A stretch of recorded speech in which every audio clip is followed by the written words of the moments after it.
Good morning, good whenever you're going to listen to this or watch this. Good day, folks. Welcome to Mr.Sitter. It's day 4 of the World Cup. I've had such precious little sleep this week, but I hope I still look pretty for you. Haha. I'm Anthony, in case this is your first episode, and I'm going to be chatting about the World Cup and the games that happened overnight that I watched. And I watched all of them, unfortunately, in some cases, but very fortunately in some other cases. I want to thank everybody who liked and shared and commented on my video that I put out yesterday about the Socceroos, especially those wonderful internet fuckheads that took the liberty of writing mean comments, completely misunderstanding the video. So for the benefit of those people, in case any of you are listening right now for, I don't know, schadenfreude, to hate listen to me, or whatever it might be, I wasn't actually shitting on the Socceroos. I was just lamenting the fact that the ground roots system of football in Australia has not developed. In fact, it's regressed seemingly to the point where the strongest team that we put out in this rally of World Cups was the first one that we did, and there's been a regression since then. And I just think that the loyalty and the passion of Australian football fans deserves better. It's the player quality that we've produced has stagnated, and that's heartbreaking. And I think that's a sentiment that we should all share, and it was shared by a lot of people because most people commented and liked the video and agreed. But to those select few dumbasses that completely misunderstood what I was saying, there you go. Thanks for your comments. I have never hidden the fact that I'm extraordinarily petty. It's mostly just dumbass wogs that completely misunderstood, and they have their entire identity imbued in the Socceroos and football. So fuck those people. And thanks for the likes, guys. What a great way to start this. If I wasn't so tired, maybe I wouldn't be ranting about this at the start of the episode, but I am. So here we are. Yesterday, lost in among all of the drama of all of the football that I watched, I completely forgot to mention the overnight sacking of Cristiano Ronaldo by Manchester United, and I was planning to come here and say, I didn't want to give him the airtime. I didn't think that he deserved to take up mental space from the listeners and from the football fans of this World Cup. But the reality is, I just forgot. So we're going to talk about it now, real quick. Manchester United gave him the sack, and cool, that's probably good. I don't know where he's going to go. I'm sure he'll go somewhere. I'm sure somewhere we'll figure out like a pay cut situation to take him. Although Vincent Kompany, who is now manager of Burnley, was asked if he would take him, and he said, we need players that can run. So damning indictment for Cristiano to be rejected by Burnley. I can see a scenario where he ends up in the MLS. Maybe Sporting Lisbon, but I don't think he'll really like that. Maybe another team in the Premier League, but I'd be shocked if he agreed to go to a non-Champions League team. So, I mean, Ian Wright thinks that he's going to retire now after the World Cup. I predicted that he might retire after the World Cup earlier in this podcast lifetime, and I think that he might. So we'll see how that. We'll see how that plays out, but either way, fuck him, shut up, Ronaldo. Stop it. What else? Yesterday I implied that Lucas Hernandez was so embarrassed that he got skinned by Matthew Leckie for Australia's goal in the France game, that he feigned an injury also to get his brother a little bit of game time in the World Cup. Turns out Lucas Hernandez has done his ACL, so sorry bro, didn't mean any harm by it. Just trying to be entertaining here. That's what this is for. It's for being entertaining, it's for chatting about the football, and it's to trigger morons on the internet, which I have successfully done, but then I've gotten triggered by their triggering, which kind of defeats the point.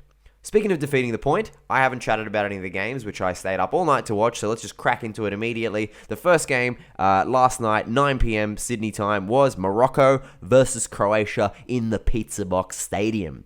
The third 0-0 draw within the span of 24 hours. I have to say, this was the best one that I watched. I actually quite enjoyed it, and I think it would have been a lot more than 0-0 had either team not been so blunt in the box. They struggled in the final third, both teams, for different reasons, I'll say. And despite that, it was still a good game between two really good teams. The Moroccan fans dominated the stadium, and they were awesome. Apparently, there's a large Moroccan contingent in Qatar. Cool. I guess there's that Muslim connection. And they were great. They were loud. They were singing. They were passionate. They had drums. They were all dressed in uniform. They were sick. And Morocco are actually... They're a team that I like. They're a team. I'm not going to add them to my list with Japan, Ecuador, and Serbia as my favorite teams, because I think having four would be too many. But I like them. I like Morocco a lot, and they played really great. They had some really good showings by a lot of their players. Sofiane Boufal, who some of you will remember played for Southampton. He's playing back in France now. He was on the left wing. He started really, really hot. Looked very, very dangerous. Very, very skillful. He kind of died in the arse at about the hour mark and had to be substituted by somebody who we'll talk about in a bit. So he was impressive. And another person who was impressive but not surprising for me because I watch Serie A religiously was Sofiane Amrabat in central midfield for the Moroccans. Disrupted everything that the Croatians' world-class midfield was doing. He was everywhere. He kind of dropped off a little bit after the hour mark as well, but he was still in there, and he was breaking up play better than anybody. Was really, really impressed with him. And Croatia were fouling the shit out of the Moroccans every time they get on the ball, including Luka Modric, who must have committed like 5 or 6 not terrible fouls, but pretty hacks. And I just don't understand, like, at what point does the referee brandish a yellow card? I'm pretty sure the mandate is if there's like 3 or 4 bad tackles, you got to give a yellow card. I think the ref might have been overawed by the fact that it was Luka Modric and didn't give him a yellow card because he certainly deserved one by the end of the game. Croatia's gameplay seemed to be to try and play the ball through the midfield around Morocco, or hit them on the break, like hit fast breaks to the attackers, of which they did very successfully. Like they would throw the through balls in. But the problem is that Croatia's attackers just didn't have the pace to capitalize on it. Every single time that Kramaric or Vlasic, who was then replaced by Pasalic, who was a bit quicker, but still not quick enough to breach the defense, Mazraoui or Saiss or one of the defenders from Morocco would just get there and just sort it out, no problem. So Croatia were really blunt in attack, and yeah, the first half kind of petered out with only 2 minutes of stoppage time, which for this World Cup, what the fuck, man? What happened? That's 10 minutes shy of what it should have been, guys. Get your act together. Second half was much of the same. It was a little bit more exciting, I think. I barely noticed that Mateo Kovacic was playing in this game, which is testament to how well Amrabat was doing in midfield, but also the guy had a knee injury. But I noticed Modric, I noticed Brozovic, but I totally forgot that Kovacic was playing, which is not a good sign for the Croatians moving forward. Not a good sign for Morocco moving forward, though, is that Nusem Mazraoui, who plays for Bayern Munich, used to be of Ajax, he appeared to get a really weird injury. He went for a header at the near post on the left, and he kind of landed on his stomach, and from there on he was just in total discomfort. And I thought he was, because you see the replay and he kind of slides on the deck, and I thought he was being a little bitch, and then he got like carpet burn on his side, and that he just couldn't hack it. And I was kind of getting frustrated with him, but he had to get subbed off. So I think maybe he just landed really bad on his hip bone, and hopefully it's not too bad because they really need him. He makes a difference. Playing at left back, which is unnatural for him, but he had to play at left back because the right back is Ashraf Hakimi, who could really be in for a breakout tournament. I mean, we know how good he is. He was amazing at Inter. He's been pretty good at PSG, but he could announce himself on the world stage by carrying Morocco to something special in this tournament. There was a point where he made a run down the right and crossed it in, and this cross was deflected and missed by all of the Morocco attackers, where he beat like 3 players on the wing. And then there was another moment where Morocco had a free kick just kind of a little bit outside the box, and Hakimi slid it over to him, and he just took an amazing shot from about 40 yards out, which was deflected by Livakovic. He's great, and I don't think we've seen so far in the tournament a real breakout performance. You know, in the World Cups, you usually get one star for one team that you're like, oh, who the fuck is this guy? And then they come out of nowhere and they're amazing. We haven't seen that yet. Everybody who's been good, we know that they're good. So I'd be interested to see who emerges from the pack. It's certainly not the guy who came on for Buffal. A young Barcelona loanee who plays at Osasuna, apparently, a guy called Etzal Tsuli, came on, young guy, very, very hyped, a lot of fanfare from the audience. Commentators talked him up to the gills. He did fucking nothing. He lost the ball maybe like 3 or 4 times on the left wing just by like trying to do a trick and just forgetting to bring the ball with him.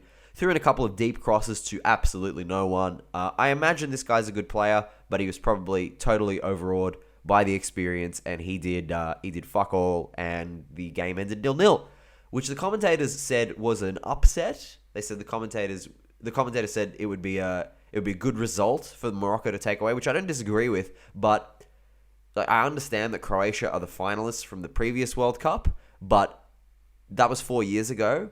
Look at Croatia's team now, not so good, and Morocco have been doing really, really well, so and have a collection of excellent players. So I think a draw is a perfectly fair result, both from what we saw in the game and also what is on paper. And it'll be interesting to see what happens moving forward in this group, which to me is a super duper interesting group. They said Luka Modric was man of the match, which again, I'm like, you don't have to give it to him because he's Luka Modric. He didn't do anything particularly special for me. Didn't think he deserved man of the match. I thought if you're going to give it to a Croatian player, Josko Gvardiol, worth the hype, man. He was excellent in defense. He's a beast. I'm really interested to see which big European club will take him off Leipzig. But I actually think the best player was Morocco's goalkeeper, Bunu, who is, of course, of Sevilla.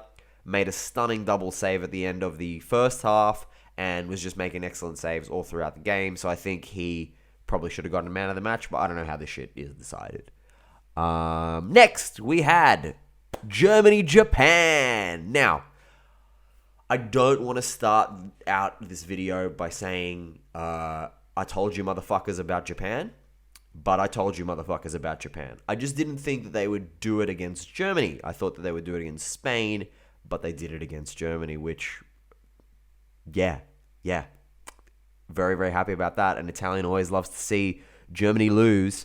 But I felt a little bit bad for this German team because I liked them. I liked them at the start. They at the start of the match, they covered their mouths to protest the banning of the One Love armband, which the German FA actually bravely came out and said we aren't happy with this decision, which a lot of FAs didn't do. They were kind of they were scared to, which you understand. But still, good on Germany for being brave, and it made me like them a little bit more. I like a lot of their players, but I'm still pulling for Japan. Japan are one of my teams, and they did it. They did it with Yuto Nagatomo at left back, former Inter player. First time I saw this guy was like 2008, and he's still playing. He's like 39, red hair this time. He's gone Super Saiyan God, legend Yuto Nagatomo. Didn't have a great game, but whatever.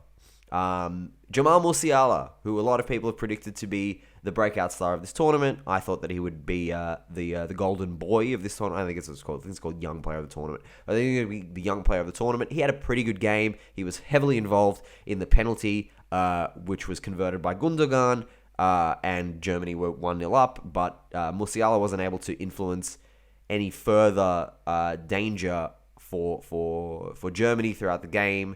Japan's goalkeeper had a blinder, and in the second half, you saw the strength and depth that Japan have. Because I looked at the starting lineup, and I'm like, hang on, I know at least 3 or 4 of the guys that are on the bench that are not starting, and Takahiro Tomiyasu didn't play at all; he was injured. But they brought on Mitoma, they brought on Doan, who plays in Germany, and Mitoma was excellent. Mitoma's great. We're going to be talking about this guy in the Premier League for quite some time, and then yeah, Japan hit him with the old 1-2 punch at the end. Doan scored, and Takumi Asano, who is known as the Jaguar, scored the winner. Blistering counterattacks, and you got to say, I got to say it because I knew it coming in. The fitness, the conditioning of these Japanese players is exceptional. It's probably second to none in the tournament. I think it's phenomenal. They're in excellent physical condition. They're technically amazing players, and not surprising. Genuinely not surprising that they did this. They hit them hard, and I told y'all not to sleep on Japan. This result was unexpected on my part, and I'm very, very interested to see how the rest of the group is going to shake up. And the best part about this was that Asano, he called his shot the Jaguar because, probably not purposefully, but before the game they interviewed him and they asked him about Hansi Flick, and he said, "What is that? I don't know what that is." He didn't know that Hansi Flick was Germany's coach, and he thought it was, like a German spread for black bread that they put Schwarzbrot. I know about Germany, so who knows? Asano might not know about Germany.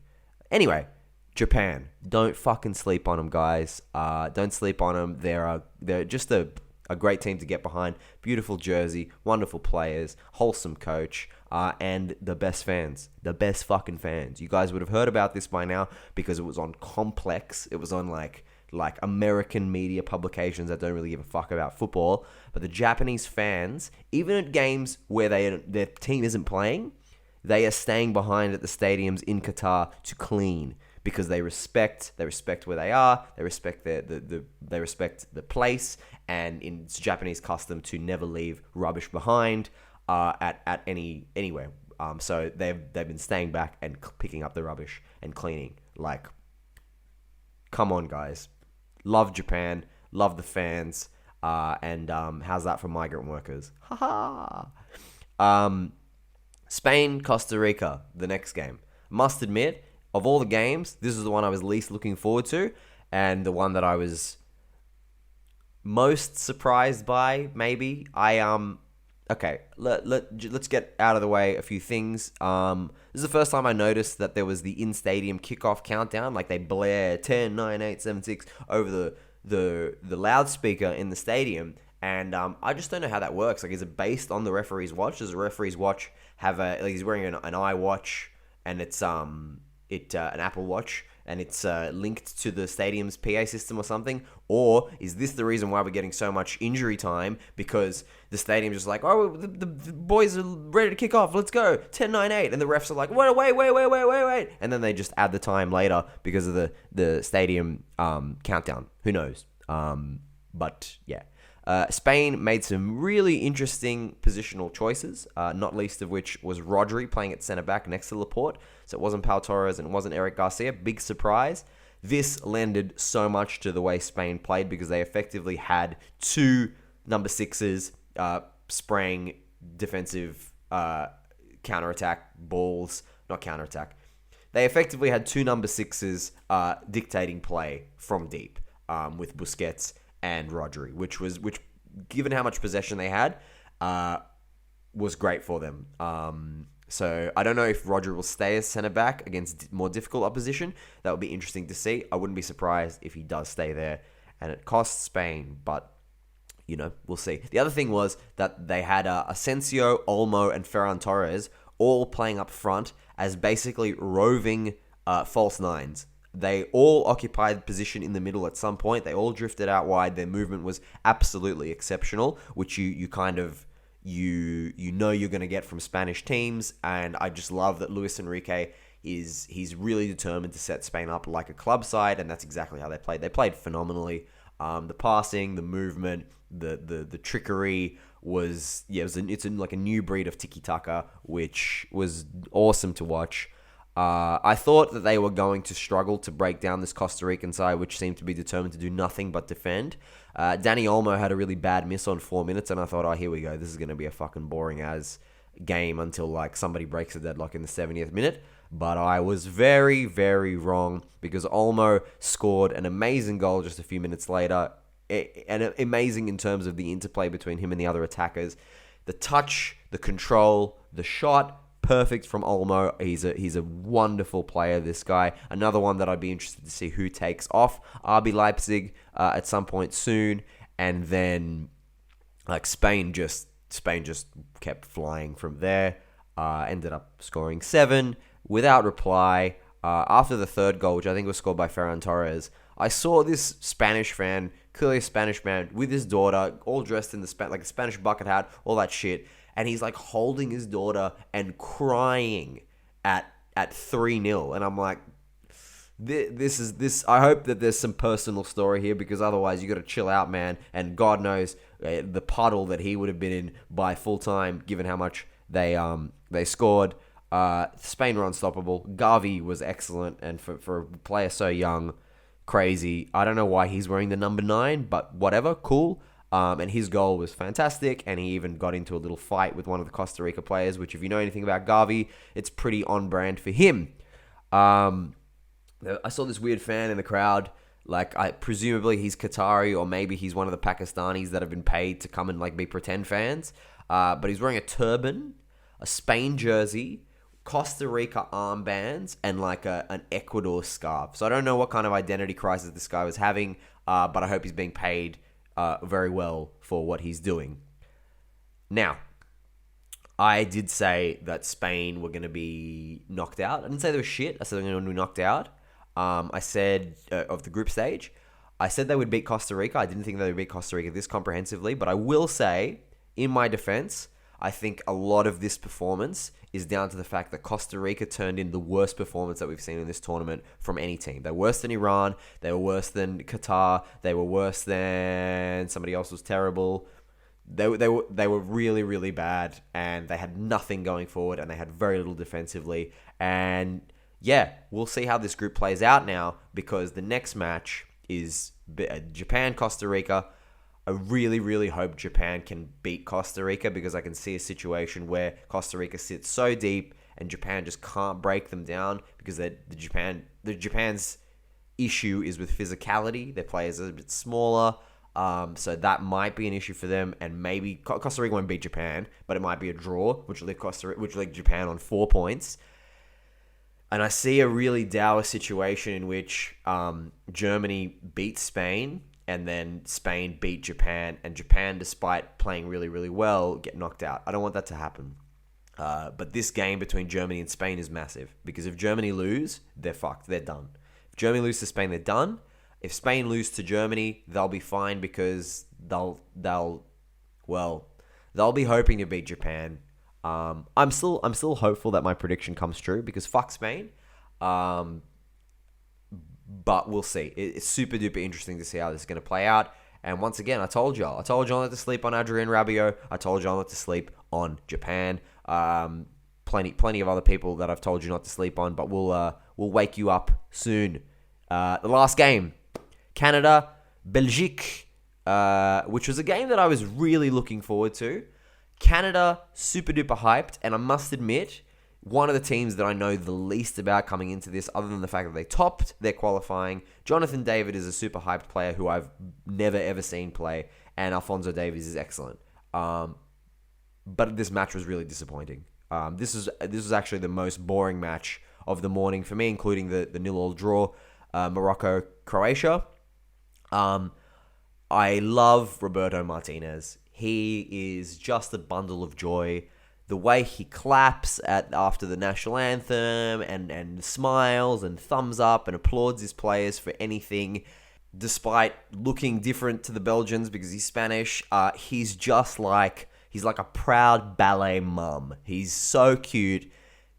Love Roberto Martinez. His team are not going to do any damage in this World Cup, and let me tell you why. I looked at the team sheet, the start, and you see Eden Hazard, Axel Witsel, Toby Alderweireld, and Jan Vertonghen, and it's like the has-been club. The commentators were saying, like, is this it's now or never for this golden generation of Belgium. It's never. It's over. The last World Cup was their peak. It's over for them. They're not gonna do great in this World Cup, but they are going to be very, very difficult to beat because they have the best goalkeeper in the world. I truly believe that Thibaut Courtois, he's number one. He's better than Oblak. He's better than Ter Stegen. He's better than Neuer. He's better than Donnarumma. He's better than Alisson. He's better than Edison. He's better than all of them. He's exceptional. And honestly, all Alderweireld and Vertonghen and whoever the third person in front of them needs to do is be okay. And Courtois is going to save you fucking bacon because he did it a million times in this game. He's great. Love Courtois. And I knew he was going to save the penalty. Or at least I knew Alphonso Davies was going to miss. There was just something about the moment. I didn't understand why. See, Alphonso Davies to me is a left back. I understand he started as a winger, and he doesn't play as a left back for Canada. He plays as like this weird hybrid attacking mid that goes on the right and on the left sometimes. And I understand that, but he still shouldn't be taking penalties because in club football, he just doesn't play that close to goal, and it doesn't make any sense to me. Took a terrible penalty. I knew he was going to miss. Probably should have been Jonathan David, even though I don't know. I don't know if that guy is any good, honestly. It didn't help that he had to wait like 20 minutes before taking the penalty. For some reason, the ref just wouldn't let it happen. But yeah, knew he was going to miss. Courtois made a great save, and that was that. I don't know about this Jonathan David guy. I've heard great things about him. I don't watch the French league. I certainly don't watch Lille. Didn't do anything of note in this game. Don't know what the hype is all about. Maybe we'll see him play better against any of the other teams. I did like Buchanan, who plays for Bruges. He was the most impressive player for Canada for me, but I just don't understand. Yeah, this Canada team overhyped because Belgium was sort of there for the taking at moments. They were in control the whole game, but still, I felt like they could have done some damage. They didn't. They dominated them for 15 minutes. The opening 15 minutes, they were all over them, and I was thinking to myself, this looks bad for Belgium because I can only imagine what Kylian Mbappe or Vinicius Jr. would be doing if they were playing here instead of Junior Hoylett. But again, Courtois is the game changer. Courtois is the game changer that you expect Kevin De Bruyne to be. Kevin De Bruyne was not a game changer today. He had a pretty bad game. There was one moment where he made a typical stallion Kevin De Bruyne run through midfield, beating two players. And then he had Yannick Carrasco making a run down the left with two players around him. And he played the ball to him and it like petered out. But Yuri Tillemans was running completely unmarked to his right, and I just don't understand why he didn't play him the ball, but that's what happened. Belgium ended up winning as their 8th group stage victory in a row, which is a world record. That's amazing. They've navigated the group stages very well in the last few World Cups. They won thanks to a goal by Michy Batshuayi. Michy Batshuayi missed a whole bunch of other chances and miscontrolled the ball a bunch of times, and there's a reason why he's not a top-level striker. I can only imagine how badly they are hoping Lukaku returns because it would have been a different game if he was there. He makes so much difference. He's barely played this season, but he's still an absolute monster and he's a big threat. And I'm hoping, because I like Morocco, that he's not back for the Morocco game. But they need him. They need him desperately.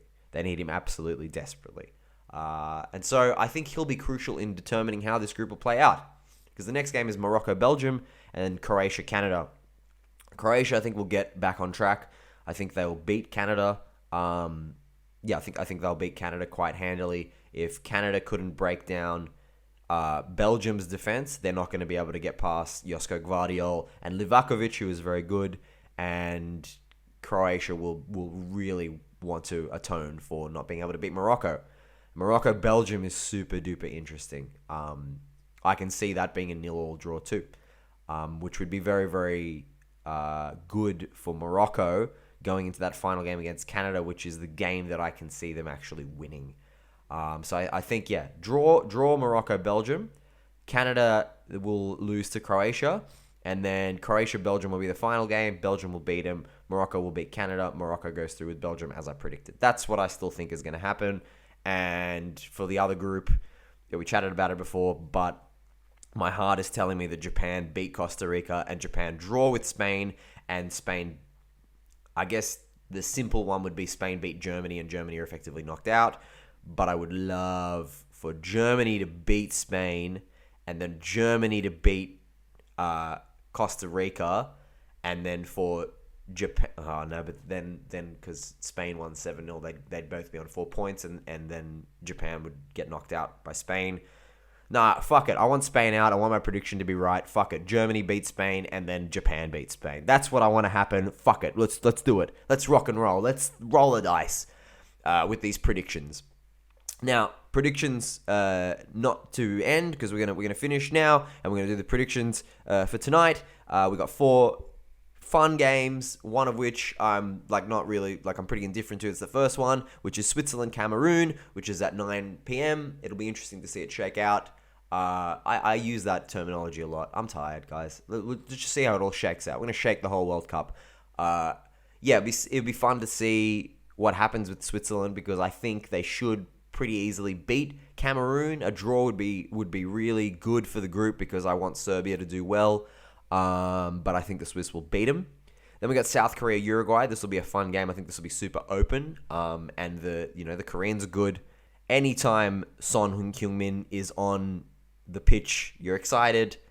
So this will be fun to see him up against Uruguay.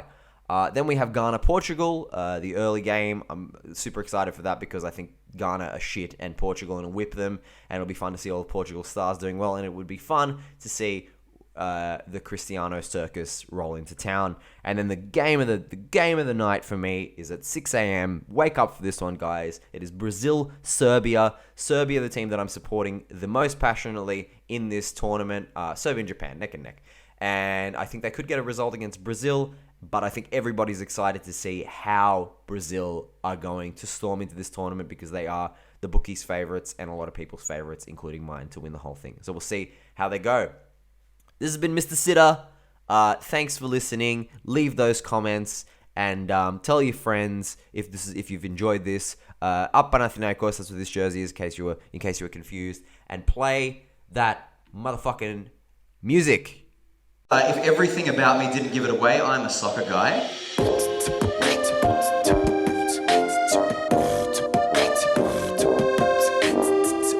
I play against the computer only. Because if I lose and I throw a tantrum, the computer isn't going to send me messages all week calling me sad shit dick. Alright. But the higher teams are probably a little bit too advanced for the drills that I pinched off the FIFA loading screen.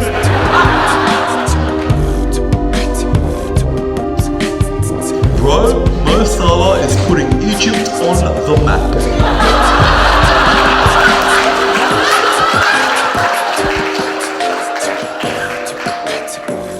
You better start giving some energy and some love for Mr. Anthony Lukashian!